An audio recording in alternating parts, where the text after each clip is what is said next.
Okay, I'm going to call this meeting to order for the Polk County Board of Commissioners for Wednesday, June 12th, 2024. All commissioners are present. Announcements are on agendas and extra copies are in the back of the room. First item up is for public comments for items that are not on this agenda. Public. Looks like she's in front of me. She's an employee. She's not public. Oh. I'm Brian Brown. I live on North Fervilla Road. Craig Pope invited the Rotary Club to come to a meeting, and so I took him up on that. The one thing I'd like to understand is. Can I stop you right there, Brian? What? Can I stop you right there? Microphones might not pick you up back there. Could you do us the indulgence of coming forward? Just so we can make certain that everybody hears what you're saying. Having a hearing, I understand that. They're pretty good mics, but sometimes they don't pick up everything in the back. So Brian Brown, I live on North Fervilla Road. Thank you. We have quite a bit of traffic that comes on our road, going very fast on our gravel road. And that concerns me because of the deterioration of the road. And I made contact. I can't remember which of the commissioners I asked for a clarification if we could get a speed limit on the road. And it was forwarded to somebody in Public Works, Todd's office, I believe. And they responded that the county doesn't sign gravel roads. On my property, I have a county sign that talks about parking. So I guess I just like some clarification if we can, as a neighborhood, request speed limit on our road, because without a speed limit, I don't think there's any way to start a process of talking to the sheriff about speeding and those sorts of things. Is this the North Fervilla Road? North Fervilla Road. South Fervilla is the city of Dallas. Yeah, I thought, just clarifying. The sheriff can enforce speed ordinance absent a sign. That's my understanding. Yeah, you can, they can. What is the speed limit for gravel roads in Polk County? There is no speed I think limit. it's basic. Oh, there is rule. no speed limit. No, all basic rule. Oh, Like basically. that. And my guess is that the same standards apply for speed on gravel roads as it will on paved county roads. Correct. That it all has to go through an ODOT process of review. And even if you had speed limit on there, there's a good chance that the ODOT recommendation would be to raise it. That's been our experience. Raise it from what? From whatever it would have been posted at. And again, they're not posted generally unless there's a dangerous curve or something that incidents have caused to have happened there. But our process is that we're required to do an ODOT process. ODOT has their hand in it. We don't have the autonomy to make those decisions, unfortunately. Even if we have a place where we can say, look, this is a dangerous spot where people have been injured or killed, it's still an ODOT process. So it doesn't matter whether it's gravel, from my experience, doesn't matter whether it's gravel or paved. Even a county road has to go through a state system.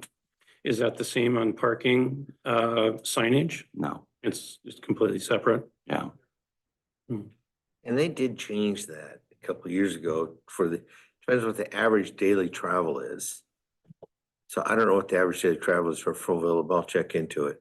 And Yeah, see. I couldn't tell you that. I guess my perception is that in order to start a process to have, for example, to measure the speed and to measure the number of people, you'd have to have some rules so that there are some rules to judge against, particularly in the sheriff's case. And you're saying that that's just, starting a process like that is not, it's impossible, or is it just hard, or? It's improbable. It is improbable. And again, I'm stating the reality of what we're required by law to go through. Even if we can get ODOT to agree, which is you have to really make a case for that. There's a good chance that nothing changes. And we've seen it. And in fact, our frustration again has been, we've asked for some changes and slowing down speeds on roads that have been identified, and the speed limits go up. So it's one of those places where we try to be really careful what we're asking for. It wouldn't be the case then for for Villa, because it is just basic rule, Yeah, which is commonplace everywhere on county roads. okay. Okay. Well, I guess my Frustrating. concern is a couple of things. You know, it's become a sort of a cut through, and people that don't know how to go from pavement to gravel, particularly going down that hill, hit that hill at 60 or so, and we've seen some wrecks in there. And there's also a spot in the winter where the water goes over the road, and if somebody hit that going too fast, I mean, it just sounds like a problem, but I believe we have flipped down high water signs on that road too, but mm, we don't always get there in time because you never know right. what event creates that high water. I Mm-hmm. mean, sometimes it does, sometimes it doesn't, so. So do you live at the south end of North Villa Road? I live in the middle. Okay, I'm across the street from a Maduri plant, two. okay, I know where you are. We used to have a Christmas tree farm, so if you bought Christmas trees, you might have been there for that. Our clerk used to live on that road and Rye Hardwood lives on that road. Yeah, Rye and Linda Dawson. Yep. Yeah. And have any of them or yourself put any of your own signage up on your side of the right of way with regard to just getting people to understand? They just slow down. No. I mean, I see that around the country, you know, where people are frustrated with, they can't get the basic rule speed change, but they put their own signage up. I don't know how effective that is, but That's my thought. Either a private or county, kind of a caution for that slope there. Mhm. I don't know. Just to give people a warning. I can ride with Todd and we can see if there's anything we can do. There's a bunch of 90s in that road too, which automatically slow people down, hopefully. Yeah, unfortunately, that is another issue for people that don't know about gravel. Sliding around a 90 is, I feel like an old man driving down the road because I'm going 15 to 20 and these people come zipping up behind me and they actually want to pass on a gravel road, which is sort of a funny thing. I can ride with Todd. We'll see what we can do. Mhm. Since you all seem to be looking at me and we've exhausted this topic, and I mentioned this to Jeremy, I'm interested in recreational opportunities in Polk County. If there are opportunities to get involved, I was just down hiking, I think it's pronounced Beazle Forest in Lynn County.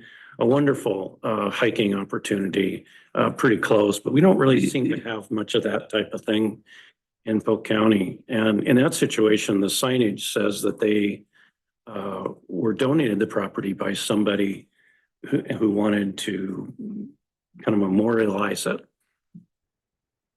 Excuse me. And I'm sure there's somebody in Polk County at some point in the future that's going to want to do something like that if there's an opportunity to turn it into a public good. So thank you. yeah, Thanks, Brian. thank you. Thank you. All right. Any other comments? All right, hearing none. Next up is approval of the agenda. Also move. Second.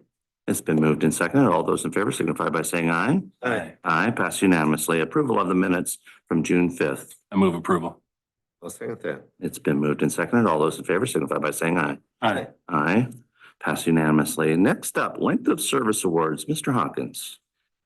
Morning, Mr. Chair and fellow commissioners. We do have several people we want to recognize this morning, but I will start with the one who has attended. So first, we would like to recognize Wendy Hamilton for 20 years of service to Polk County. Wendy has served both in the juvenile department for the majority of that time and now in human resources. So come on down. Wendy.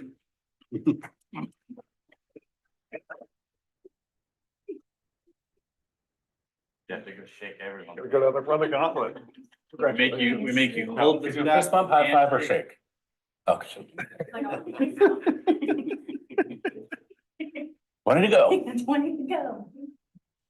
Thank you. Thanks, Wendy. You don't wanna hear me talk? See ya. So for the record, we would also like to recognize Jennifer Segovia of 10 years of service to Polk County in the Family and Community Outreach Department. We will next recognize Lieutenant Richard Biddick for 20 years of service in the Sheriff's Department. He is actually in a meeting right now and was unable to be here. And finally, we will recognize Melissa Montigny, also in the Sheriff's Office for 25 years of service. And just for the record, just because you've been here 20 years doesn't mean you know everything. Had an opportunity with the lieutenant yesterday to play Stump the Lieutenant in the jail. And it was quite satisfying, and he took it to heart and responded afterwards with an email to me about what is a sally port? What does that word mean? He didn't know. He didn't know. And he didn't even try to fake it. Sounds old timey.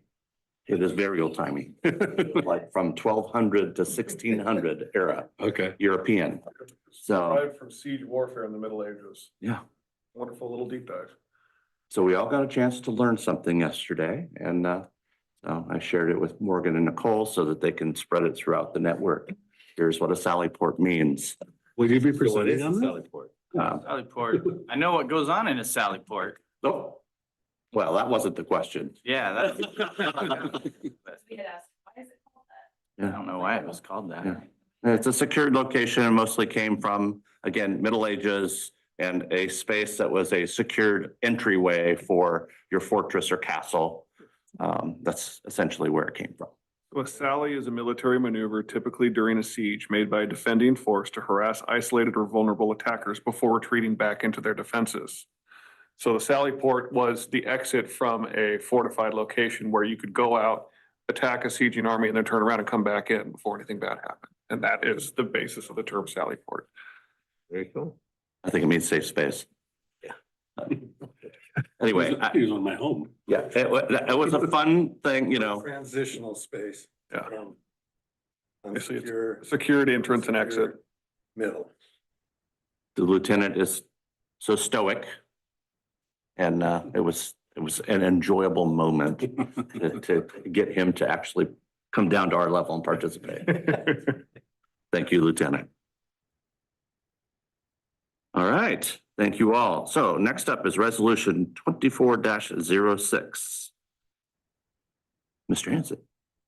Mr. Chair, members of the board, this is a resolution outlining the interfund loan between behavioral health and health services, particularly FCO.